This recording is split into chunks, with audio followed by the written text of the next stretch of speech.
Good morning, guys. All right, I'm just preparing some lunch, and then Matt's like, let's just shoot this real quick. And I'm like, okay, good idea. All right, so I've been having this really yummy lunch lately that I really like. I've been trying to increase more sauerkraut and fermented foods into my diet because it's really good for your microbiome. And so I discovered the salad that I've been eating that I really enjoy. So there's this type of salad we're finding at Whole Foods. Let me share it that I love. It's called Plenty. And here's the packaging. Crispy lettuce. And Matt, I think these are hydroponic, right? I think so.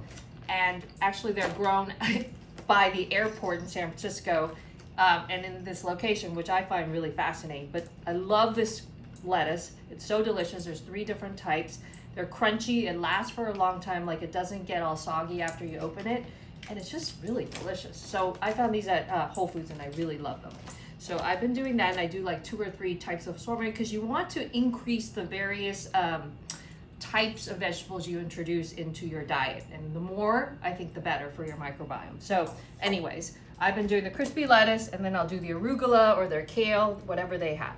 And then I found these at Whole Foods, what I really love, local culture. And this one is beet and fennel fermented. And the yellow one is turmeric, ginger, and jalapeno. And they're really delicious, right, Matt? Crunchy, and just a really great addition to add to your salad. I think it looks really pretty, too. It's like the difference between when you have sauerkraut or traditional fermented stuff, it's like having a plain corn chip, which is great.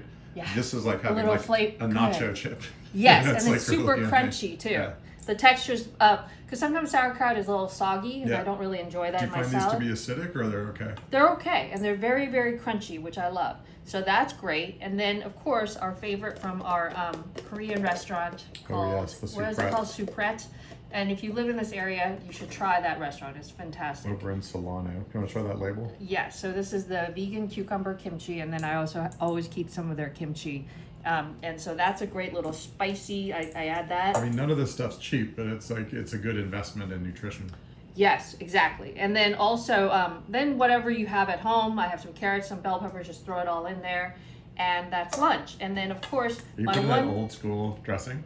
Yes, my one naughty weird thing that I like is, I don't know what this is. It's Japanese. I found it at a Japanese, at the Japanese market, and it is show the label? Pietro dressing, but it's fully Japanese, which is fascinating. So cool. And they have like a variety of. Yeah, but I like the original. The OG is delicious. So I always do a little bit of that. How did you get turned on to that? Was it your parents when you were growing up or something? I think so, and it's just always been around. And I just, like when you go to Japanese restaurants, I always like their dressing. Yeah. So to have a little splash of this in there, but all your sauerkraut, not the sauerkraut, but all this fermented food, they already have so much flavor, so you don't need that much dressing. It's true. Or sometimes I'll just do a splash of oil and vinegar and salt and pepper, and that's it. So anyways, and then today, of course, farro is another great thing to introduce as a grain. So instead of having rice, this is really great for you. Farro is excellent for you. And I like the is it the Stone Mill one that we use? I think so, yeah. That one's the best one. And it's great because if you make a batch... is it like Bob's Red Mill? Bob's Red Mill, that's what it is. It's fantastic. So if you make a batch, like on a Monday, you could use this like for a couple, two to 3 days. Yeah, it's fantastic. And sometimes I'll have this with, I'll do a falafel salad. But I just find this is really filling, really delicious. You have some apples going in there? Well, yeah, because I always cut apples for the kids, and this morning those are the ones they didn't finish? They decided that they didn't want to eat them this morning, so I eat them. Those are good apples. Yes, they're delicious. So that's what's going on. I just wanted to share my lunch. These are my current discoveries that I love, and I love this crispy lettuce. So have a good day. I hope you enjoy it, and tell me if you try it. It's really, really great. All right? Thanks, guys. Bye.